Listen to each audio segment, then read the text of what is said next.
Hi there and welcome to Good Enough Scenery, and in today's video I'm going to be showing you exactly how I made this simple industrial style building for my Urban Modular Board. It's a pretty simple thing to do, so let's just get straight into it.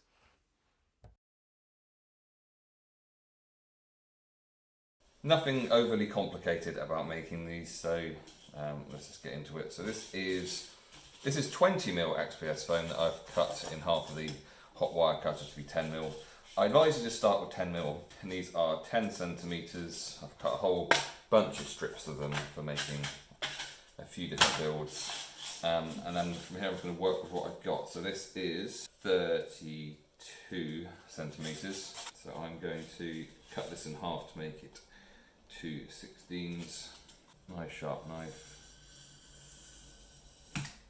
Even with a sharp knife, I advise that if you want to do a fairly accurate cut, then do not try and go through it all at once. Just a few passes.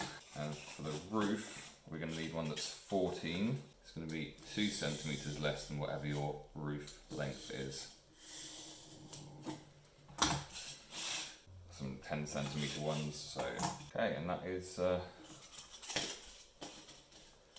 pieces for this build. So we'll do the roof first, as it's the easiest, like a cut side. It's going to be a concrete roof, but we're not going to go too crazy with how much detail we're putting on this. I want to keep it as simple as possible. So this is just a piece of aluminium foil, which I'm rolling on the surface of this with a bit of pressure. If it isn't already obvious on camera, I'll show you what difference it's making. That's the difference, that this is undone, this is done. So apart from being painted, that's that bit done. Stop coughing. This is going to be one of the longer sides, and we are going to have a doorway in this one, just in from the edge, 4.5 high.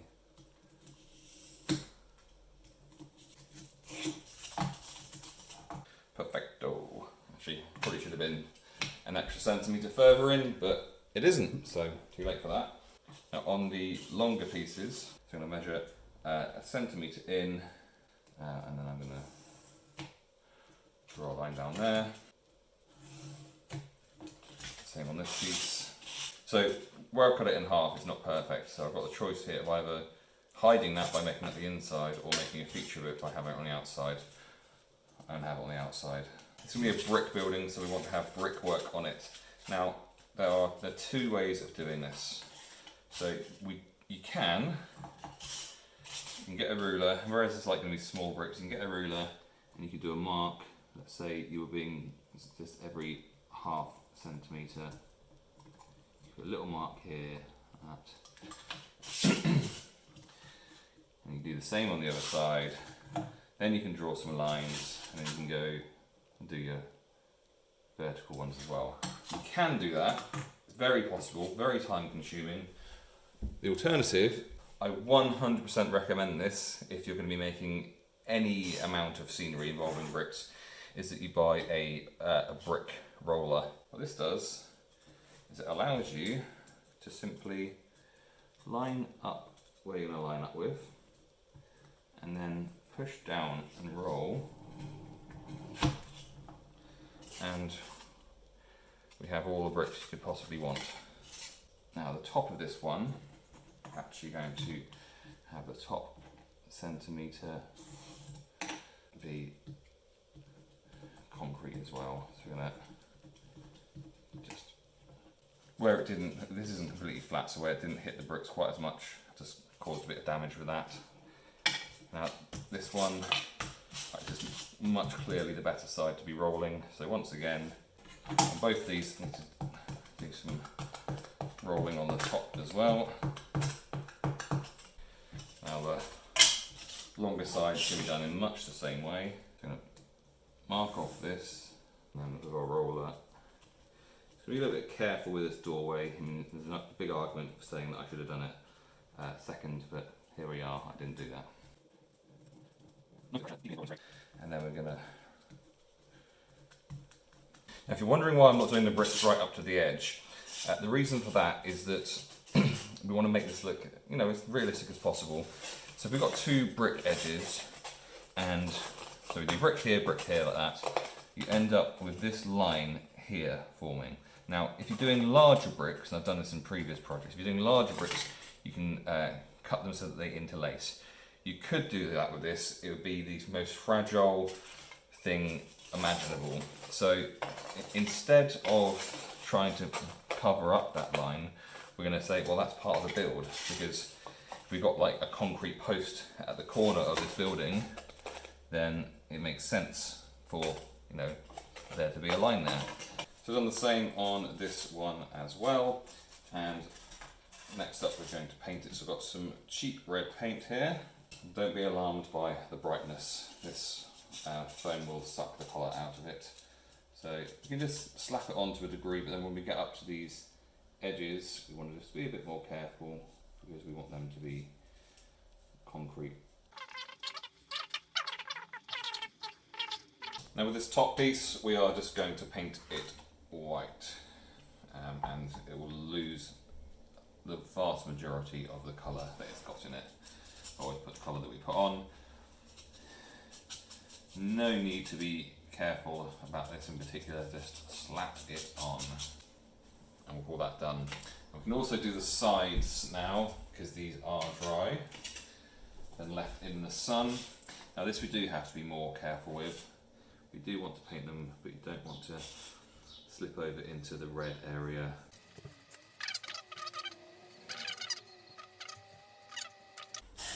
Right, time to put it together, nothing particularly complicated here. Together, so I'm using a glue gun for this.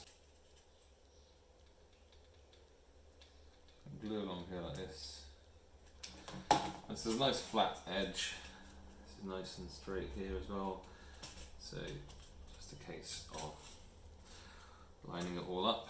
And you can get another piece that you know is a 90-degree angle, and just make sure that that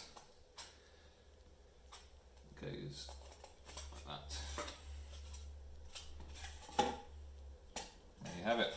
And do the ceiling next. So again, just, and then I'm going to line this up nice and straight on there. And then once that is done, I'm just going to put some hair like that. Just going to go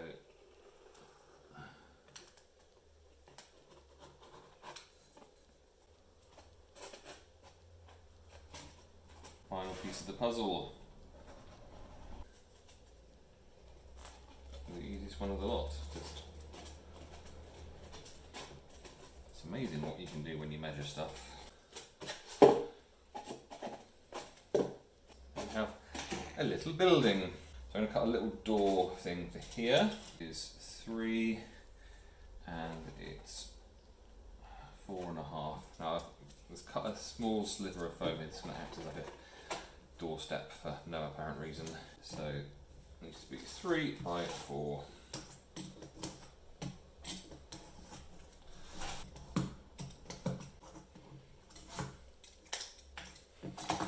Right, now that's cut. Let's grab some sandpaper to get the plastic off. There you go. Also going to cut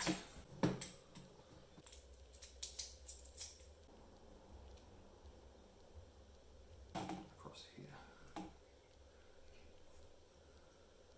So I'm going to paint this door with some brazen copper. It should leave it looking red and metallic. Just spread them around and perfect. So put a second coat on that, so I wasn't completely satisfied with the colour. I've made a little slit here, just with a knife.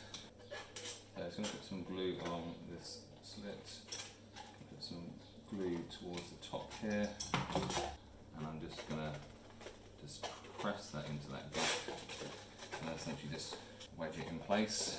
And then we're going to take our little step, a little bit there, and then. Now I've decided that I want some windows, which typically I suggest that you do before you stick it all together, just because it makes it a lot easier. But It's also not the end of the world if you decide afterwards. So that's going to eyeball a window to be there. So I'm following the line in the brick. Let's go for there.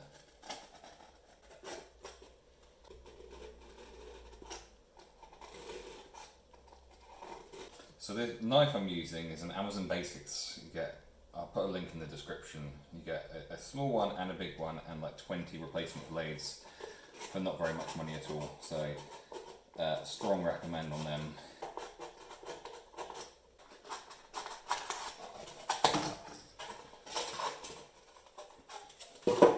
So we have a window, we could just leave that as an open window, but seeing as we're here, I'm going to try something. So I'm going to get my wire brush,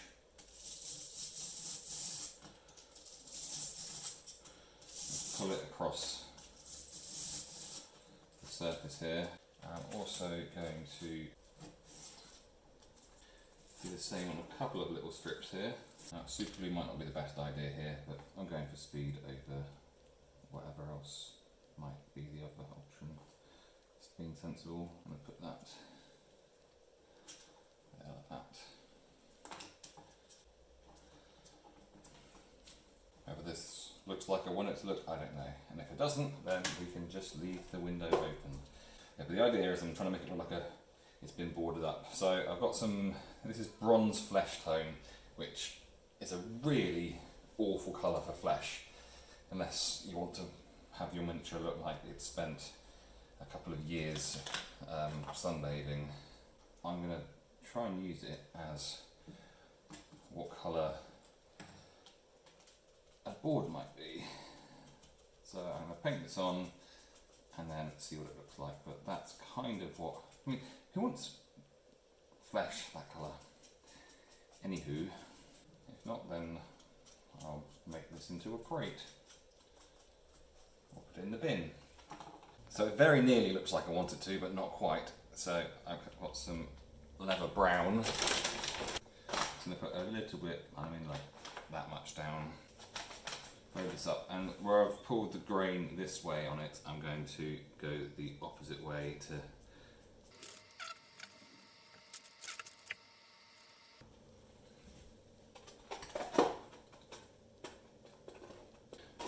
trying to decide what I think about that. Jury's out.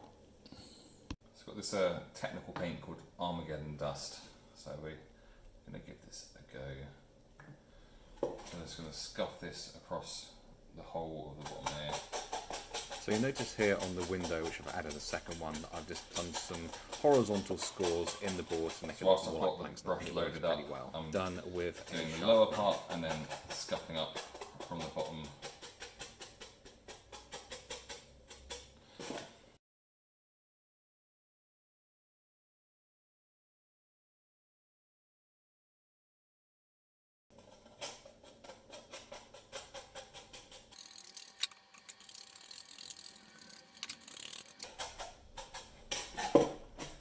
Basically ended up looking like how I hoped it would, which is nice.